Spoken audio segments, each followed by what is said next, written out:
Hello guys. आशा करता हूँ आप ठीक होंगे, स्वस्थ होंगे, मस्त होंगे। आज हम परसेंटेज के नेक्स्ट वीडियो में पहुँचे। आज हम बात करेंगे परसेंटेज के उस चैप्टर से हम्म, जैसे कि 2D और 3D के क्वेश्चन पूछे जाते हैं परीक्षाओं में। आयतन, गोला, ठीक है, वर्ग, आयत, त्रिभुज, इन सब से परसेंटेज में ये क्वेश्चन पूछे जाते हैं। तो ऐसे सवालों को हमें क्या फॉर्मूला याद करना पड़ेगा 2D 3D के? तो फॉर्मूला बिल्कुल याद नहीं करना पड़ेगा। हम जिस कंसेप्ट से करते आए हैं क्वेश्चन अभी तक, एक्सीलेटर से, तो वो एक्सीलेटर ही होगा और तुम्हें कुछ नहीं याद करना पड़ेगा। ठीक है, तो चलते हैं, देखते हैं कि किस तरीका से क्वेश्चन को सॉल्व करते हैं 2D और 3D के परसेंटेज में आए हुए क्वेश्चन जो परसेंटेज चैप्टर में आते हैं। ये है 2D और 3D पर आधारित प्रश्न। ठीक है, तो इसमें जैसे 2D और 3D होती क्या है, सबसे पहले इसे समझो। 2D और 3D होती क्या है कि 2D वो आकृतियां होती हैं जिसको हम बोर्ड पे बना सकें, यानी इस पर हम कोई आकृति बना दें। जैसे हमसे कोई आयत पूछे तो ये हमारी क्या है, 2D आकृति है। अगर हमसे कोई पूछे वर्ग बनाओ, तो लो ये वर्ग बन गया। तो ये कैसे आए, मतलब जिसको हम एक प्लेन जगह पर बना सके वो सब 2D आकृतियां होती हैं, और जिसको हम प्लेन जगह पे नहीं बना सके वो 3D होती है। अब कौन सी नहीं बना सकते पूरी 100% कोई आकृति बोर्ड पर? हमसे कोई कहे कि शंख बनाओ पूरा, तो नहीं बना सकते। शंख का जो सामने वाला हिस्सा है बस यही बनेगा, पीछे वाला हमें नहीं दिखाई देगा। हमसे कोई पूछे कि गेंद बना के दिखाओ बोर्ड पर, तो गेंद हम बना देंगे लेकिन सामने वाला फ्रंट ही दिखाई देगा, लेकिन पूरा नहीं दिखाई देगा। तो ये समझ में आ गया होगा 3D आकृतियां क्या होती हैं, कि जिसको हम पूर्ण रूप से बोर्ड पर नहीं बना सकते हैं।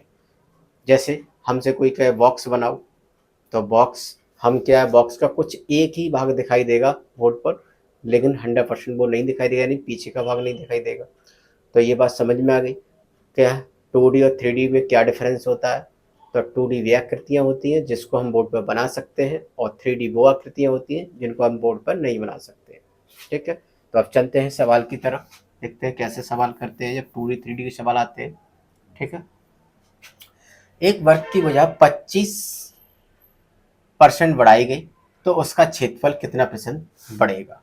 तो हमेशा ध्यान रखना, हमने बताया परसेंटेज वाले चैप्टर में बस इससे ही मतलब है 25% बढ़ाई गई, तो सॉल्यूशन इसका क्या है, वही तो +2 यानी 25%। तो 25% की भिन्न कितनी होती है, 1/4। तो 4 में कितनी बढ़ाई गई, वो 1, तो यानी 4/5 में। तो ये क्या बढ़ाई गई, भुजा बढ़ाई गई। तो पहले भुजा वर्ग की कितनी थी, 4 यूनिट थी, और जब बढ़ने के बाद फिर कितनी हो गई, 5। ठीक है, तो पूछ रहा है उसके क्षेत्रफल में क्या कितना प्रतिशत बढ़ेगा, उसका क्षेत्रफल कितना प्रतिशत बढ़ेगा। तो जब भी ध्यान रखना, जब क्षेत्रफल की बात करें तो क्षेत्रफल का मतलब होता है उस पर 2 घातें लगानी है। आयतन पूछे तो उस पर 3 घात लगानी है। क्यों लगाना है, इसका भी एक कारण होता है। देखो किसी भी चीज़ का हम क्षेत्रफल निकालते हैं, जैसे आयत का क्षेत्रफल निकाले तो ये हमारी क्या लंबाई और ये हमारी चौड़ाई है। तो दुनिया का कोई भी आकृति क्यों ना हो, उसका क्षेत्रफल निकालने के हम लंबाई चौड़ाई का गुणा करते हैं। तो इसमें 2 डायमेंशन है, तो इसीलिए क्षेत्रफल में क्या घात 2 लगा दो। अब आयतन क्या होता है, जैसे हमसे कोई पूछे आयतन, आयतन में 3 डायमेंशन आती है। क्या आती है, चौड़ाई, ऊंचाई, ठीक है, तो लंबाई चौड़ाई ऊंचाई, तो ठीक है 3। तो लंबाई चौड़ाई ऊंचाई, इसमें कौन एक्स्ट्रा आ जाती है, ये हाइट। ठीक है, तो ये बात समझ में आ गई। तो इसीलिए जब आयतन पूछे तो उस पर घात 3 लगा दो और एक्सीलेटर यूज कर दो। ठीक है, तो हमें क्या पूछा है, क्षेत्रफल में क्या पर, तो क्षेत्रफल में घात 2 लगा दो इसकी। तो देखो 4 का कितना हो गया 16, 5 का 25। तो बताओ क्षेत्रफल पहले कितना था, 16 यूनिट था। जब वृद्धि हुई शायद भुजा में तो कितना हो गया, 25। कितना बड़ा, 9 बड़ा। हमेशा इससे भाग इंटू 100। तो इसका आंसर कितना आएगा, तो इसे सॉल्व कर लो। 4 से काट दो, 4 × 16, 4 से ये 25, 25 निम्मा 225 और बट्टे 4, तो 4×5 = 20। तो एक ही ऑप्शन, यानी ये 2 ऑप्शन है, यानी ये मेरा ऑप्शन नहीं होंगे। तो 4×5 = 20, कितने बचे, 2 हो गए 25, 4×6 = 24। ठीक है, कितना बचा, 1, 1/4 दे। तो ये बात समझ में आ गई। तो अगर ये परसेंटेज जो भिन्न होती है, जो काट पीट के आते हैं, तो इसका मतलब 9/16 की अगर हमें पता हो तो डायरेक्ट ये हो जाता। ठीक है, तो ऐसे सवालों को हमेशा ऐसे ही करो, कोई फॉर्मूला याद मत करो। कितना फॉर्मूला याद करोगे अर्थमेटिक में, बहुत सारे फॉर्मूले इकट्ठे हो जाएंगे। ठीक है, तो पूरा जो परसेंटेज क्या, पूरा अर्थमेटिक में हम तुम्हें कोई फॉर्मूला याद होने ही नहीं देंगे। कुछ ही सवाल होंगे जिसमें तुम्हें करना होना मुश्किल से 1 या 2% वो भी नहीं। ठीक है, पूरा पर्सन हम तुम्हें ऐसे ही खत्म करा देंगे।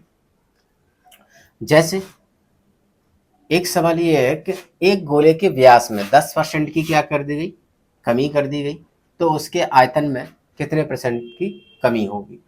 तो अब यहाँ क्या कर दी, 10% की कमी किसमें की है, व्यास में। तो सेम वही कंसेप्ट यूज करोगे।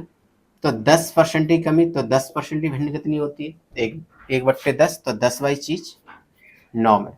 तो पहले व्यास इतना था 10 यूनिट, और जब कम हो गया तो कितना रह गया 9। तो पूछ क्या रहा है, उसके आयतन। तो आयतन पूछ रहा है, तो तुम्हें क्या करना है, हाथ 3 लगा दो, अभी मैंने बताया था। तो कितना हो गया 1000। 9 का क्यों 9 में 81, और 9 का क्यों 9 में 81, 81, 9 का क्यों 729, 3 9, हाँ 729। ठीक है, अब इन दोनों का डिफरेंस कर दो। देखो, तो इन दोनों में जो डिफरेंस है वो कितना है, 271 का। तो 271, और हमेशा भाग किससे, इससे, इंटू 0 से 0, 0 काट दो, पॉइंट यहाँ लग जाएगा। तो कौन सा ऑप्शन है इसका, 27.1। ठीक है, नेक्स्ट हम, एक घन की भुजा में 20% की वृद्धि हुई हो तो उसके आयतन में कितने प्रतिशत की वृद्धि होगी। तो बस क्या तुम्हें पकड़ना है, 20% क्या है, वृद्धि। तो बस सॉल्यूशन वही रहेगा तुम्हारा, प्लस 20%, अर्थात 20% की भिन्न कितनी होती है, 1/5। तो 5 की चीज 6 में, वो एक यानी 1/5 होता है इसमें, बस ये जोड़ दिया करो इसमें। तो क्या हो जाता है, 5 की चीज 6 में। ठीक है, अब पूछ किस में रहा है, तो आयतन में कितने प्रतिशत की वृद्धि। तो आयतन की बात कर रहा है, तो आयतन की मैंने क्या बताएगा, हाथ 3 लगा देने में बस। 5 का क्यूब, 6 का क्यूब। 5 का क्यूब कितना होता है, 125, और 6 का क्यूब 216। ठीक है, 6 का क्यूब 216। तो ये बताओ कितना बड़ा, डिफरेंस कर दो। तो 216 में कितने घटा दो, 125 घटा दो, 1 9, यानी 91, 91, और हमेशा पहले वाले से भाग देना। जब भी हमने बताया डेक्सीलेटर में, जब प्रतिशत या वृद्धि कम ज्यादा की बात हो तो हमेशा पहले वाले से ही भाग देना। ठीक है, आगे वाले नंबर से 125 और गुणा 100, 25 पंजे 125, 25 चौक 100।